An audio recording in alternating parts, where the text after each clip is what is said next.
M کے پاکستان کے سربراہ ڈاکٹر خالد مقبول صدیقی نے کہا ہے کہ گزشتہ 5 سال بعد صبر جیتا اور جبر نے ہتھیار ڈال دیے۔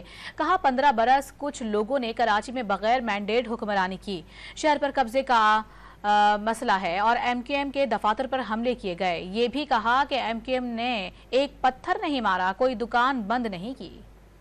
جی گزشتہ 5-6 سال کہ ہمارا صبر جیتا ہے اور جبر نے ہتھیار ڈال دیے ہیں۔ لوگوں نے جو 15 سال ایک ایسے شہر پہ جہاں ان کے پاس 0 مینڈیٹ رہا ہے، اس پہ 100% اختیار کے ساتھ اقتدار کے ساتھ حکمرانی کی، اس کو اپنی کالونی سمجھتے تھے۔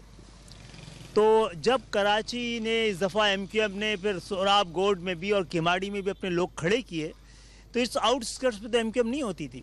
انہوں نے اس کو اپنے لیے چیلنج سمجھا۔ یہ کوئی جھڑپ نہیں ہو رہی ہے، امن و امان کا مسئلہ نہیں ہے، یہ قبضے کا مسئلہ ہے۔ آفسوں پہ حملہ ہوا ہے، تصادم نہیں ہوا ہے۔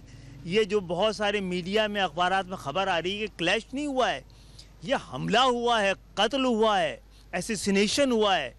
اور ہمارا صبر دیکھیے کہ ایک پتھر نہیں چلا ہے شہر میں، ایک دکان بند نہیں ہوئی ہے۔ اگر ہمارے پاس مکمل مینڈیٹ آ گیا تو پھر میئر ویئر سب جعلی مینڈیٹ کے ساتھ